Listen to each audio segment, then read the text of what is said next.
সর্বশেষ যে লোক জান্নাতে যাইবে, সর্বশেষ দুইজন লোক জান্নাতে যাইবে। আল্লাহ তাআলা বলবে যাও যাও যাও তোমরা জাহান্নামে চলে যাও।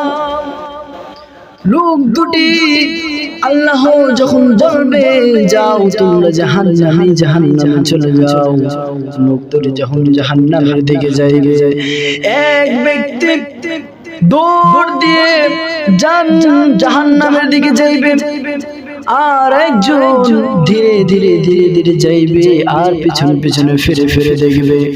আল্লাহ রাব্বুল আলামিন ডাক দিয়ে বলবেন ও আমার বান্দা শোনো শোনো শোনো। তখন এক ব্যক্তি আল্লাহর কাছে আসবে আর বলবে ইয়া আল্লাহ আপনি আমাকে ডেকেছেন। যে লোকটা দৌড়ে দৌড়ে জাহান্নামের দিকে যাইছিল, ওই লোকটি বলবে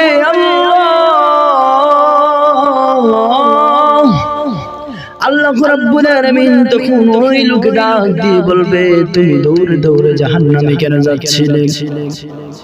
জাহান্নাম তো কষ্টের ভয়ানক জায়গা, তাহলে তুমি দৌড়ে দৌড়ে কেন জাহান্নামের দিকে যাইছিলে?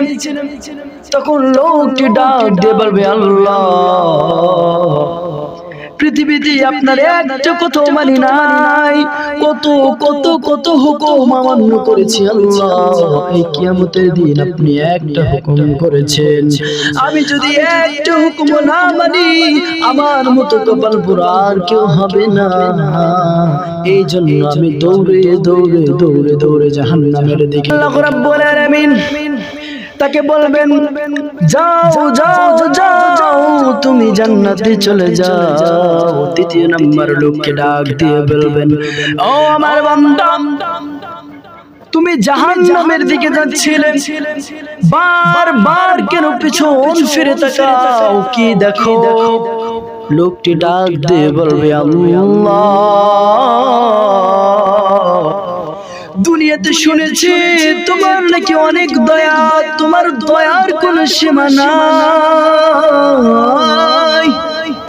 দুনিয়াতে শুনেছি তোমার কোনো দয়ার কোনো সীমা নাই আল্লাহ, এই জন্য বারবার পিছন ফিরে তাকায় আর দেখি তোমার কখন দয়া হয়। তোমার দয়াই যদি আমার কাছে আমাকে মাফ করে দাও, এই আশায় আমি পিছন ফিরে ফিরে তাকায় আর জাহান্নামের দিকে যাই। শুনেছি তোমার অনেক দয়া, তোমার দয়া কি 100টা ভাগ করে দুনিয়াতে এক ভাগ মাত্র দিয়েছো, এখনো বিন্দু মাত্র কমে নাই, এখনো 99 ভাগ দয়া আপনার কাছেই রয়েছে। জানি আমার গুনাহ আপনার দয়ার কাছে কোনো কিছু না, এই জন্য আল্লাহ বারবার পিছন ফিরে দেখি তোমার দয়ায় যদি আমাকে মাফ করিয়া দাও, এই জন্যই বারবার দেখি। তুমি যদি আমাকে মাফ করিয়া দাও তোমাকে কেউ জিজ্ঞাসা করবে না, তোমাকে কেউ বলবে না আল্লাহ আমাকে মাফ করিয়া দাও। আল্লাহ রাব্বুল আলামিন দয়ে জোশ করে যাবে আর সঙ্গে সঙ্গে মাফ করে দিয়ে বলবে যাও যাও যাও তুমিও জান্নাতের